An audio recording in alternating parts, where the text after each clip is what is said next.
அன்பான தமிழ் நெஞ்சங்களுக்கு என் இனிய வணக்கம். இது உங்கள் அறிவு கண். இன்றைய இந்த தருணம் மிக அழகானது.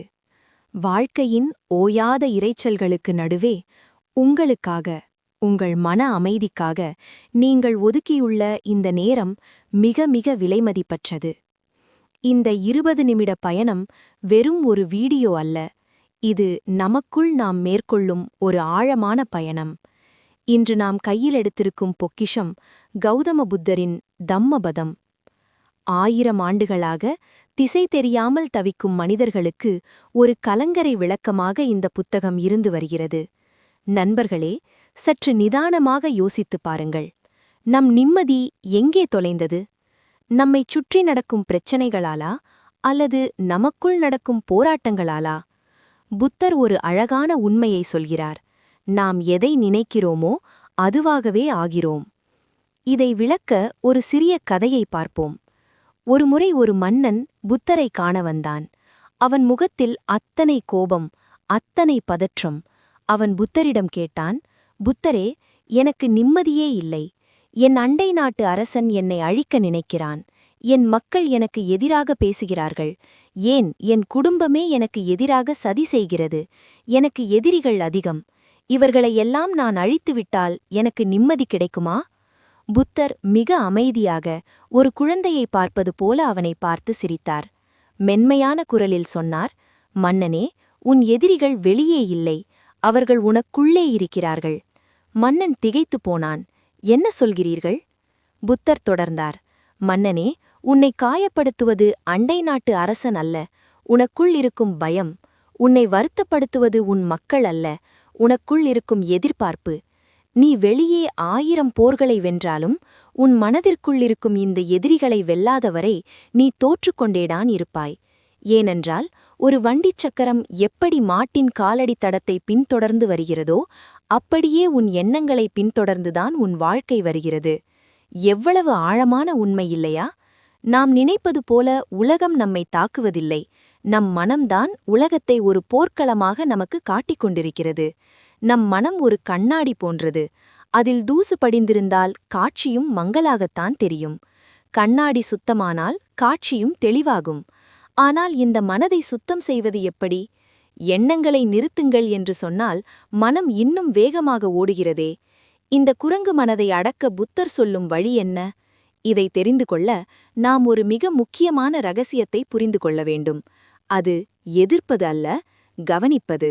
இந்த மனதை அடக்க நினைப்பது காற்றை ஒரு பையுக்குள் அடைக்க நினைப்பது போன்றது. புத்தர் ஒரு அழகான உதாரணத்தை சொல்கிறார்.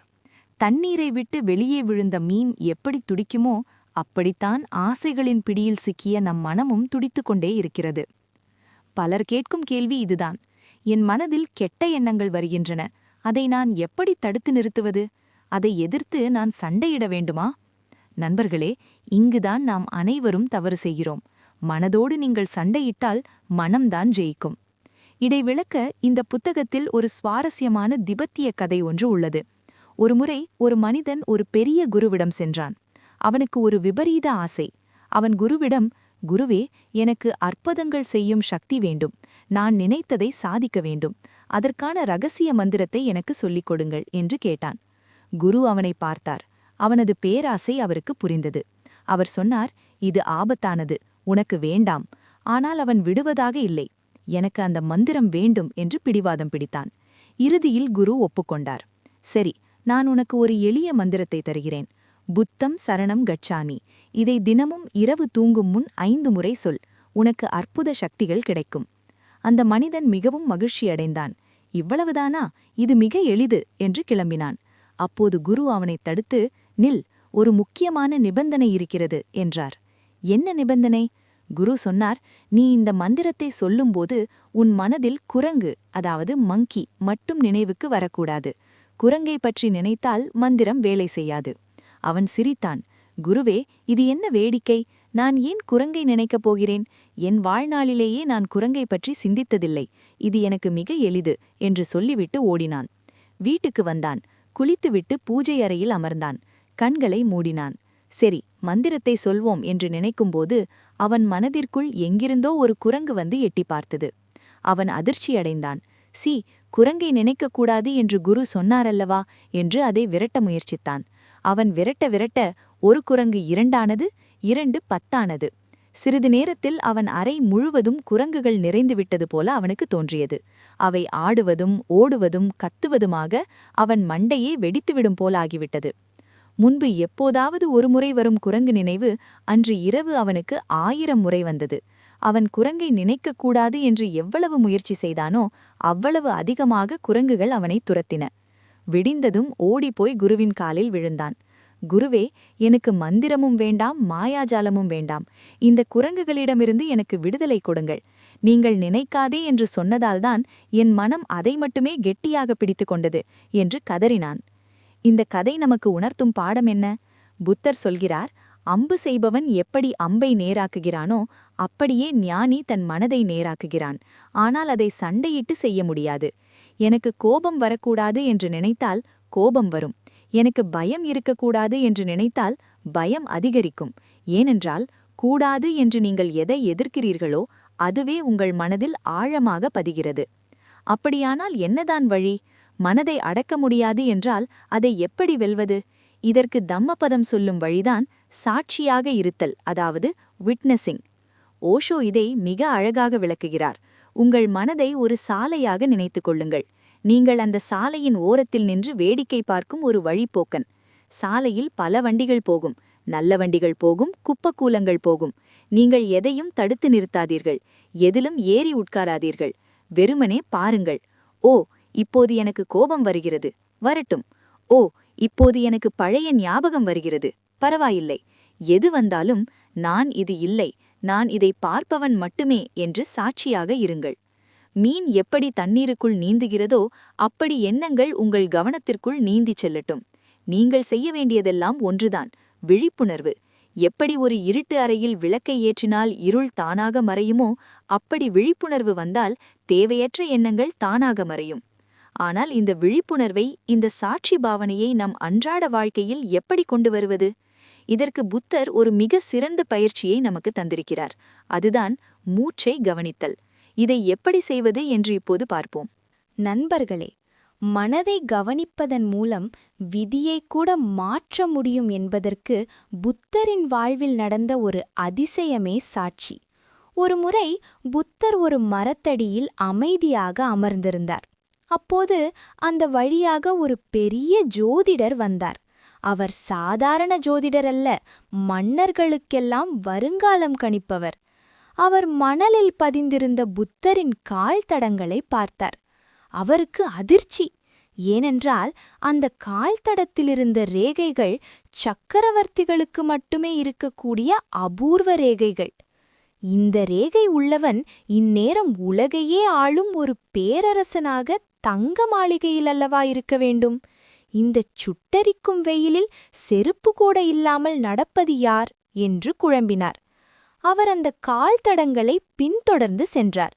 அங்கே மரத்தடியில் ஒரு பிச்சைக்காரனைப் போல கிழிந்த ஆடையுடன் புத்தர் அமர்ந்திருப்பதை பார்த்தார். ஜோதிடருக்கு பைத்தியமே பிடித்துவிடும் போலாகிவிட்டது. என் சாஸ்திரம் பொய் சொல்கிறதா, இல்லை என் கண்கள் பொய் சொல்கிறதா?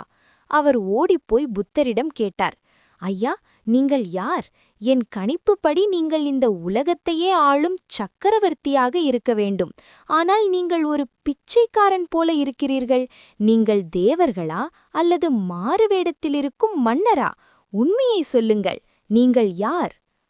புத்தர் மெல்ல கண்களை திறந்து அந்த ஜோதிடரை பார்த்து சிரித்தார். அவர் சொன்ன பதில் சரித்திரத்தில் பொன்னெழுப்புக்களால் பொறிக்கப்பட வேண்டிய ஒன்று. புத்தர் சொன்னார், நண்பரே, உன் கணிப்பு துல்லியமானதுதான். என் ஜாதகப்படி நான் ஒரு அரசனாகத்தான் இருந்திருக்க வேண்டும். ஆனால் நான் இப்போது ஜாதகங்களுக்கு அப்பாற்பட்டவன். நான் இப்போது ஒரு மனிதன் அல்ல, நான் ஒரு விழிப்புணர்வு, அவேர்னஸ். ஜோதிடர் புரியாமல் விழித்தார். புத்தர் விளக்கினார், எதுவரை ஒரு மனிதன் தன் மனதின்படி வாழ்கிறானோ அதுவரைதான் அவனுக்கு ஜாதகம், ஜோதிடம் எல்லாம் பலிக்கும். ஏனென்றால் மனம் ஒரு எந்திரம். அது பழைய பழக்கங்களின்படிதான் செயல்படும். அதை கணித்து விடலாம். ஆனால் எப்போது ஒருவன் விழித்துக் கொள்கிறானோ, எப்போது அவன் சாட்சியாக மாறுகிறானோ, அப்போதே அவன் விதியிலிருந்து விலகி விடுகிறான். நான் இப்போது என் மனதின் பிடியில் இல்லை, நான் விழித்துக் கொண்டேன். அதனால் உன் கணிப்புகள் என்னை ஒன்றும் செய்ய முடியாது. நண்பர்களே, இதுதான் நமக்கான பாடம். நாம் அனைவரும் நம் மனதின் அடிமைகளாக வாழ்கிறோம். அதனால்தான் எல்லாம் விதிப்படியே நடக்கும் என்று நம்புகிறோம். கோபம் வந்தால் கத்துகிறோம், ஆசை வந்தால் ஓடுகிறோம், ஒரு ரோபோட் போல வாழ்கிறோம். யார் வேண்டுமானாலும் நம்மை கணித்துவிட முடியும். இவனை திட்டினால் கோபப்படுவான், இவனை புகழ்ந்தால் மயங்குவான் என்று எல்லோருக்கும் தெரியும். ஆனால் நீங்கள் எப்போது சாட்சியாக மாறுகிறீர்களோ, எப்போது விழிப்புணர்வுடன் இருக்கிறீர்களோ, அப்போது நீங்கள் கணிக்க முடியாதவர் ஆகிறீர்கள். பழைய பழக்கங்கள் உங்களை இழுக்கும். கோபப்படு, கவலைப்படு என்று மனம் கட்டளையிடும். ஆனால் நீங்கள் விழிப்புடன் இருந்தால், இல்லை, நான் இதற்கு அடிமை இல்லை என்று சொல்லி அந்த விதியை உடைக்க முடியும். மனம் என்பது ஒரு பழைய பதிவு, ஓல்ட் ரெக்கார்டிங். அது திரும்ப திரும்ப ஒரே பாட்டைத்தான் போடும். விழிப்புணர்வு என்பது அந்த பதிவை நிறுத்தும் பட்டன், ஸ்டாப் பட்டன். அந்த பட்டன் உங்கள் கையில்தான் இருக்கிறது. நண்பர்களே, ஜோதிடரின் கணிப்பை பொய்யாக்கிய புத்தரின் அந்த விழிப்புணர்வு நிலையை நம் அன்றாட வாழ்க்கையில், குறிப்பாக நமக்கு கோபம் வரும்போது எப்படி பயன்படுத்துவது? இதை விளக்க புத்தரின் வாழ்வில் நடந்த இன்னொரு அழகான சம்பவத்தை சொல்கிறேன். ஒருமுறை புத்தர் ஒரு கிராமத்திற்கு சென்றிருந்தார். அங்கே இருந்த ஒரு இளைஞனுக்கு புத்தர் மீது கடும் கோபம். காரணம், அவனுடைய குடும்பத்தினர் அனைவரும் புத்தரின் போதனைகளைக் கேட்டு பழைய மதச் சடங்குகளை கைவிட்டிருந்தனர். அந்த இளைஞன் நேராக புத்தரிடம் வந்தான். அவரை தகாத வார்த்தைகளால் திட்டினான். நீ ஒரு ஏமாற்றுக்காரன், மக்களை குழப்புகிறாய், உனக்கு அறிவு இருக்கிறதா என்று முகத்துக்கு நேராக கத்தினான். அவன் திட்டிக்கொண்டே இருந்தான். புத்தர் அமைதியாக ஒரு சிலையைப் போல அமர்ந்திருந்தார். அவர் முகத்தில் ஒரு மெல்லிய புன்னகை கூட மாறவில்லை. வெகுநேரம் கத்திவிட்டு அந்த இளைஞன் சோர்ந்து போனான். அவன் கேட்டான், நான் இவ்வளவு நேரமாக உன்னை திட்டிக் கொண்டிருக்கிறேன், உனக்கு கோபமே வரவில்லையா? ஏன் கல்லு மாதிரி உட்கார்ந்திருக்கிறாய்? அப்போது புத்தர் மிக மென்மையான குரலில் கேட்டார், நண்பனே, ஒரு கேள்வி. நீ ஒருவருக்கு ஒரு பரிசை கொண்டு வருகிறாய். ஆனால் அந்த நபர் அந்த பரிசை வாங்க மறுத்துவிடுகிறார். அப்போது அந்த பரிசு யாருக்கு சொந்தம்? இளைஞன் சொன்னான், இதில் என்ன சந்தேகம்? நான் கொடுத்ததை அவர் வாங்கவில்லை என்றால் அந்த பரிசு எனக்குத்தான் சொந்தம். புத்தர் சிரித்துக்கொண்டே சொன்னார், சரியாக சொன்னாய். இப்போது நீ எனக்கு நிறைய கெட்ட வார்த்தைகளை பரிசாக கொண்டு வந்தாய். ஆனால் நீ கொடுத்த அந்த பரிசை நான் ஏற்றுக்கொள்ளவில்லை. நான் அதை நிராகரிக்கிறேன். அப்படியானால் அந்த கெட்ட வார்த்தைகள், அந்த கோபம் இப்போது யாருக்கு சொந்தம்? அது உனக்குத்தானே சொந்தம். அந்த இளைஞன் அதிர்ந்து போனான். புத்தர் தொடர்ந்தார், நீ கோபப்படும்போது அடுத்தவர்களை தாக்குவதாக நினைக்கிறாய். இல்லை, நீ எரிகின்ற நிலக்கரியை கையில் எடுத்துக்கொண்டு அடுத்தவர் மீது வீச முயற்சிக்கிறாய். அவர்கள் மீது படுகிறதோ இல்லையோ, முதலில் கருகப்போவது உன் கைகள்தான். நண்பர்களே, தம்மப்பதம் சொல்லும் முதல் பாடமே இதுதான். வெறுப்பால் வெறுப்பை வெல்ல முடியாது, அன்பினால் மட்டுமே வெறுப்பை வெல்ல முடியும். Hate never dispels hate, only love dispels hate. நம் வாழ்க்கையில் நாம் செய்யும் மிகப்பெரிய தவறு என்ன? யாராவது நம்மை திட்டினால் உடனே நாமும் பதிலுக்கு திட்டுகிறோம். அவர்கள் கோபப்பட்டால் நாமும் கோபப்படுகிறோம். அதாவது நம்முடைய ரிமோட் கண்ட்ரோலை நாம் அவர்கள் கையில் கொடுத்து விடுகிறோம். அவன் நினைத்தால் உங்களை கோபப்படுத்த முடிகிறது, அவன் நினைத்தால் உங்களை அழ வைக்க முடிகிறது என்றால் நீங்கள் ஒரு அடிமைதானே? ஒரு உண்மையான எஜமான், அதாவது தன் மனதை வென்றவன் எப்படி இருப்பான் தெரியுமா? வெளியே புயலே அடித்தாலும் அவன் உள்ளே அமைதியாக இருப்பான். பிறர் என்ன செய்கிறார்கள் என்பது முக்கியமல்ல, அதற்கு நாம் எப்படி பதிலளிக்கிறோம் என்பதுதான் முக்கியம். நாம் முன்னரே பார்த்தது போல மனம் என்பது ஒரு குரங்கு. அதற்கு எதிர்வினை ஆற்றுவதுதான் பிடிக்கும். ஆனால் விழிப்புணர்வு என்பது பதிலளிப்பது. அடுத்த முறை உங்களுக்கு கோபம் வரும்போது அந்த இளைஞனைப் போல கத்தாதீர்கள். புத்தரைப் போல ஒரு கணம் தாமதியுங்கள்.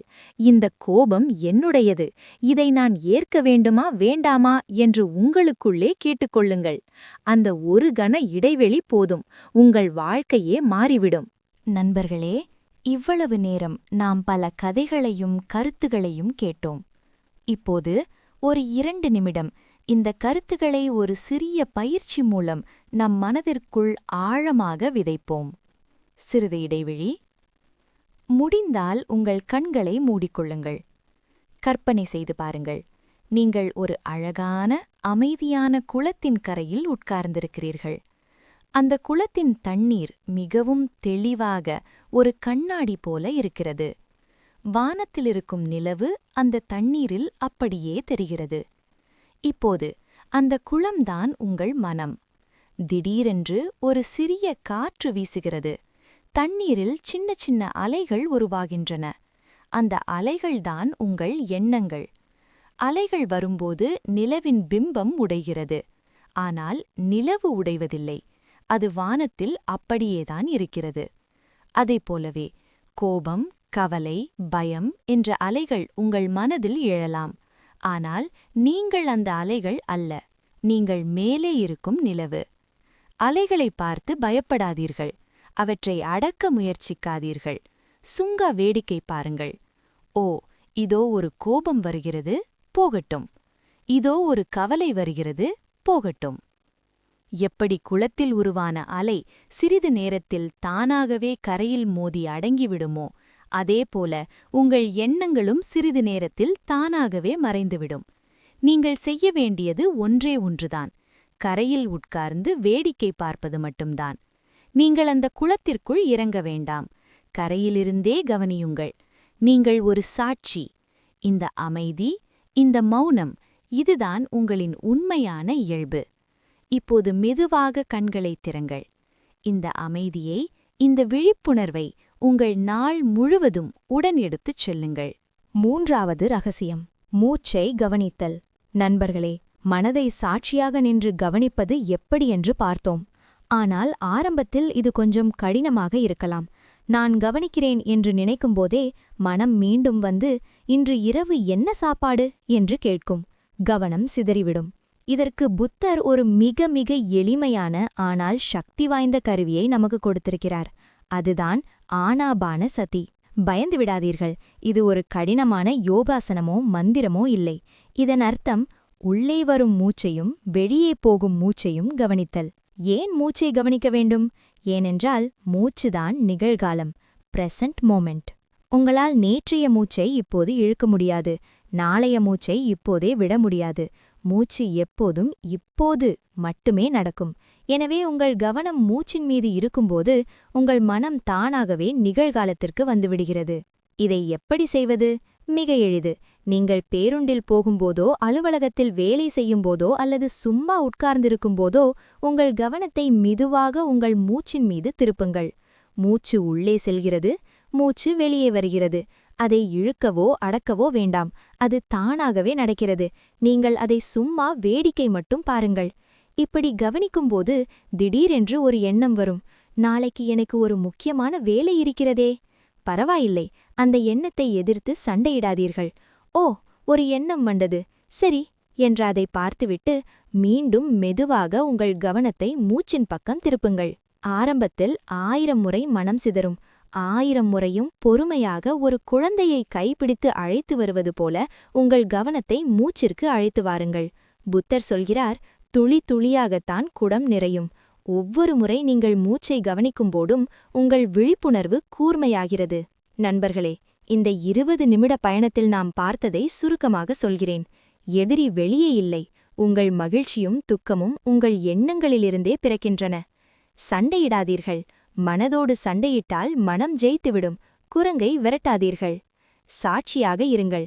மூச்சை கவனிப்பதன் மூலம் எண்ணங்களை தூரத்தில் நின்று வேடிக்கை பார்க்க பழகுங்கள். இதை நீங்கள் தொடர்ந்து செய்தால் என்ன நடக்கும் தெரியுமா? ஒரு நாள் நீங்கள் சற்றும் எதிர்பார்க்காத அந்த அதிசயம் நடக்கும். எண்ணங்களுக்கு இடையே ஒரு சிறிய இடைவெளி விழும். ஒரு எண்ணம் முடிந்து அடுத்த எண்ணம் தொடங்குவதற்கு நடுவே ஒரு சிறிய அமைதி இருக்கும். அந்த அமைதிதான் கடவுள். அந்த அமைதிதான் முக்தி. அந்த அமைதியில்தான் புத்தர் கண்ட பேரானந்தம் உங்களுக்கும் கிடைக்கும். வாழ்க்கை என்பது ஒரு போர்க்களம் அல்ல, அது ஒரு கொண்டாட்டம். மனம் என்ற போர்க்களத்தை விட்டு வெளியேறுங்கள். அமைதி என்ற சோலையில் வந்து அமருங்கள். இந்த மாற்றத்தை இன்றே இப்போதே தொடங்குங்கள். இந்த வீடியோ உங்களுக்குள் ஒரு சிறு மாற்றத்தை விதைத்திருக்கும் என்று நம்புகிறேன். இது போன்ற ஆழமான வாழ்க்கையை மாற்றக்கூடிய உண்மைகளை தொடர்ந்து தெரிந்து கொள்ள அறிவுக்கண் சேனலை சப்ஸ்கிரைப் செய்து அந்த பெல் பட்டனை கிளிக் செய்யுங்கள். உங்கள் நண்பர்களுக்கும் இதை பகிர்ந்து அவர்களுக்கும் ஒரு வெளிச்சத்தை கொடுங்கள். மீண்டும் ஒரு ஆழமான சிந்தனையோடு உங்களை சந்திக்கிறேன். அதுவரை விழிப்போடு இருங்கள், மகிழ்ச்சியாக இருங்கள். நன்றி, வணக்கம்.